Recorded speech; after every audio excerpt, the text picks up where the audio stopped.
Good morning friends. As you all know, USA starting से ही international students की favourite destination रहा है। वो यूएसए पहुंचना चाहते हैं, चाहे वो लीगल वे हो या इलीगल वे। एंड रीजन आप सबको पता है, बेसिकली अर्निंग अपॉर्चुनिटीज जो ऑलमोस्ट हर कंट्री से यूएसए में जाता है। आज हम बात करेंगे यूएसए की स्टडी वीजा प्रोसेस की, basically the legal way to go USA. Guys, first और सबसे इंपॉर्टेंट स्टेप जो है, जो 90% of the students first step पे ही मिस्टेक करते हैं, वो है research and university selection. Most of the students पहले यूनिवर्सिटी सिलेक्ट करते हैं एंड बाद में रिसर्च करते हैं। पर बेसिकली हमें करना क्या है, सबसे पहले मुझे रिसर्च करना है एंड सेकेंड पॉइंट पे मुझे यूनिवर्सिटी सिलेक्ट करनी है। तो बेसिकली आफ्टर द रिसर्च मुझे 5 या 6 यूनिवर्सिटीज के अंदर अप्लाई करना है। 1 और 2 एप्लीकेशंस मेरी हाईली रैंक्ड यूनिवर्सिटीज के अंदर होनी चाहिए, जिसमें मेरे एक्सेप्टेंस के चांसेस कम है पर वो यूनिवर्सिटीज बहुत ज्यादा हाईली रैंक्ड है। 2 to 3 एप्लीकेशंस मुझे एवरेज यूनिवर्सिटीज में डालनी है, जिसमें मेरे एक्सेप्टेंस के चांसेस एवरेज हैं पर वो यूनिवर्सिटीज अच्छी हैं।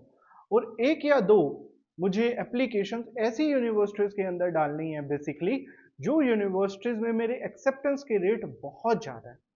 So basically, before applying, we should have insight of universities. Guys, अगर आपको कोई भी प्रॉब्लम आई यूनिवर्सिटी रिसर्च को लेके, we would be more than happy to help you. So guys, on the next step, जब हमने यूनिवर्सिटी के अंदर एप्लीकेशन अप्लाई कर दी, यूनिवर्सिटी हमें कंडीशनल ऑफर लेटर इशू करेगी।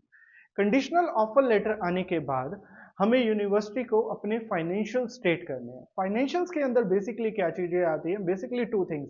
One is your 1 year tuition fees and second is your 1 year living expenses.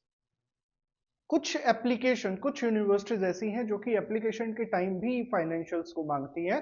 Otherwise most of the universities they will issue first conditional offer letter and then go for the financials. मैंने अपने financials उनको submit कर दिए। उसके बाद next step आता है हमारा, यूनिवर्सिटी हमें unconditional offer letter and I-20 issue करती है। Now what is this, basically this I-20?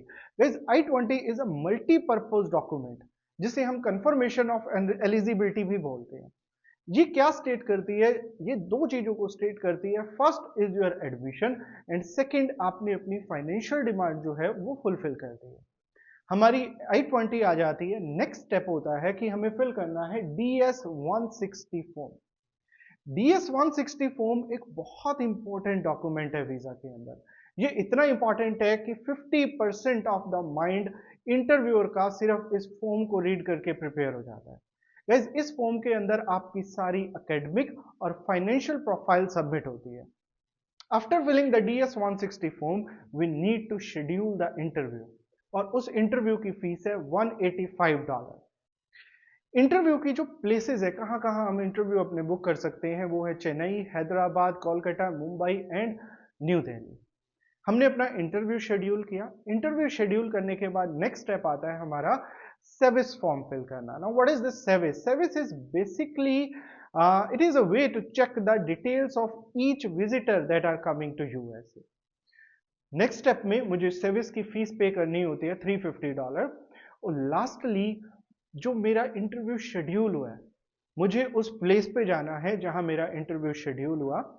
And if everything goes right, visa officer आपका पासपोर्ट रख लेगा and after some days you will get your passport back via courier with USA study visa stamp on that. Guys, आपका visa आने के बाद आपको university की minimum required fees पे करनी है and after that you can book your flight. And for more details, if you need any details or any queries related to USA study visa, you can contact us. Thank you.